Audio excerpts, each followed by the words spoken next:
আজ ইতিহাস বিষয়ে আমরা কতকগুলো জিকে কোশ্চেন বিশ্লেষণ করে তোমাদেরকে বলবো, ঠিক আছে? তোমরা দেখতে থাকো এবং প্রতিটা কোশ্চেনের পুঙ্খানুপুঙ্খ বিশ্লেষণ হবে। প্রথম প্রশ্ন, পশ্চিমবঙ্গের মালভূমি অঞ্চলের মাঝে মাঝে খরা প্রত্যক্ষ হবার কারণ হলো? কারণ পশ্চিমবঙ্গের পশ্চিমে মালভূমি অঞ্চল রয়েছে আমাদের, এবং সেখানে যে মালভূমি অর্থাৎ টেবিল ল্যান্ড বলে আমরা যেটাকে, মালভূমিকে উঁচু নিচু এবং প্রায় খাড়া ভূমিরূপ, যেটা দক্ষিণ দিকে প্রসারিত হয়েছে, দক্ষিণ অর্থাৎ পশ্চিম থেকে পূর্ব দিকে হয়ে গেছে, সেখানে ল্যাটারাইট মৃত্তিকা দেখা যায়। কিন্তু এখানে বলছে খরা প্রত্যক্ষ হওয়ার কারণ, সেটা হবে বৃষ্টিপাত খুবই সীমিত হয়। বৃষ্টিপাত খুবই সীমিত হয়। এখানকার পশ্চিম মালভূমি অঞ্চলে দামোদর নদী আমাদের যে গুরুত্বপূর্ণ, অজয়, সুবর্ণরেখা খুব গুরুত্বপূর্ণ নদী রয়েছে। এছাড়া এখানকার পাহাড় রয়েছে, অযোধ্যা পাহাড়, মামাভাগ্নি পাহাড়, পাঞ্চেত, বিভিন্ন রকম পাহাড় রয়েছে। দ্বিতীয় কোশ্চেন রয়েছে ডিভিসি অর্থাৎ দামোদর ভ্যালি কর্পোরেশন। ডিভিসি একটি প্রকল্প, যে বাঁধ, নদীর উপরে বাঁধ নির্মাণ করে বন্যা নিয়ন্ত্রণ করার উদ্দেশ্যে ডিভিসি প্রকল্প অর্থাৎ দামোদর ভ্যালি কর্পোরেশন চালু করা হয়।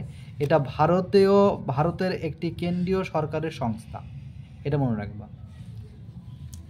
তারপরে নেক্সট কোশ্চেন 167, নবগঠিত অন্ধ্রপ্রদেশ রাজ্যের রাজধানীর নাম কি? আমরা জানি 2014 সালে অন্ধ্রপ্রদেশ রাজ্যটিকে ভেঙে তেলেঙ্গানা এবং অন্ধ্রপ্রদেশ দুটি পৃথক রাজ্যের সৃষ্টি হয়, এবং তেলেঙ্গানা রাজ্যটার রাজধানী হিসেবে আমরা হায়দ্রাবাদ রাখা হয়, এবং অন্ধ্রপ্রদেশের রাজধানী হিসেবে নতুন রাজধানী অমরাবতী করা হয়।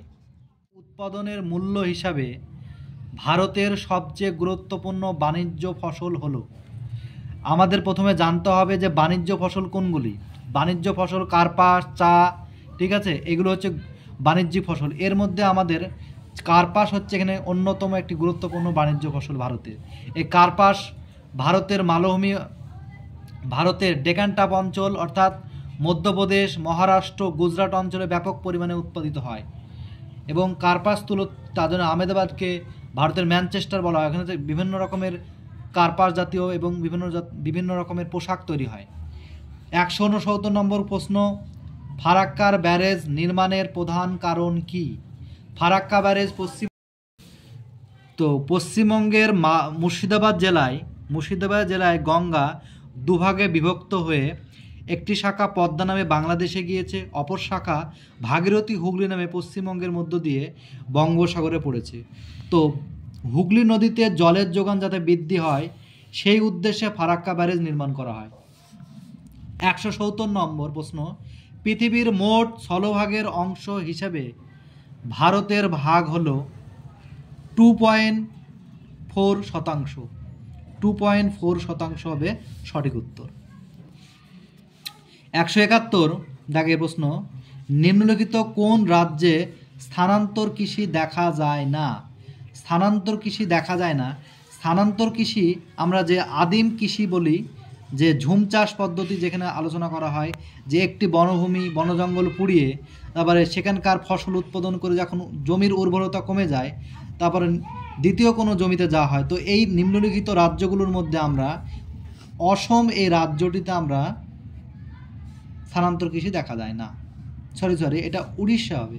উড়িষ্যা দেখা যায়, অসমে দেখা যায়, পশ্চিমবঙ্গ বিভিন্ন আদিবাসী অঞ্চল বা অন্য অঞ্চলে দেখা যায়, শুধুমাত্র উড়িষ্যা রাজ্যে দেখা যায় না। 172 নম্বর প্রশ্ন, ভারতের সর্বপ্রথম খনিজ তেল আবিষ্কৃত হয় যেখানে, সেটি হলো?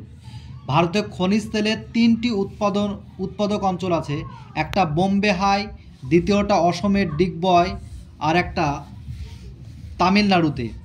তো আমাদের এখানে সঠিক উত্তর হবে ডিগবয়। আসামের ডিগবয় হবে ভারতের খনিজ তেল আবিষ্কৃতের প্রথম একটা সংস্থা বা প্রথম একটা উত্তোলক অঞ্চল।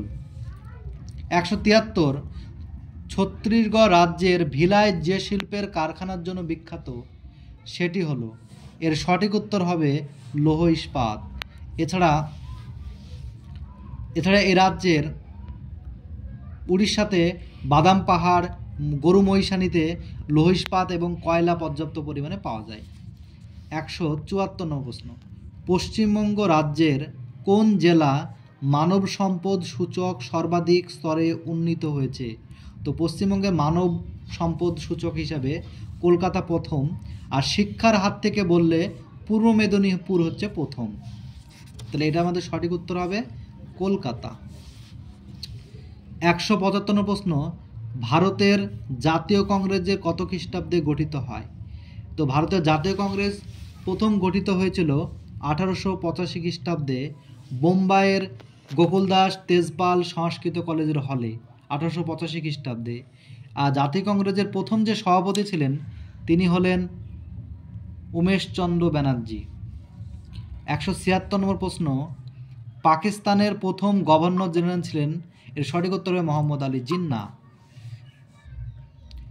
177 জাতীয় কংগ্রেসের প্রথম অধিবেশন সভাপতি ছিলেন? এটা উমেশচন্দ্র ব্যানার্জি, এর আগে আমি বললাম। 178 কত সালে এবং কোথায় মুসলিম লীগের পাকিস্তান প্রস্তাব গ্রহণ করা হয়?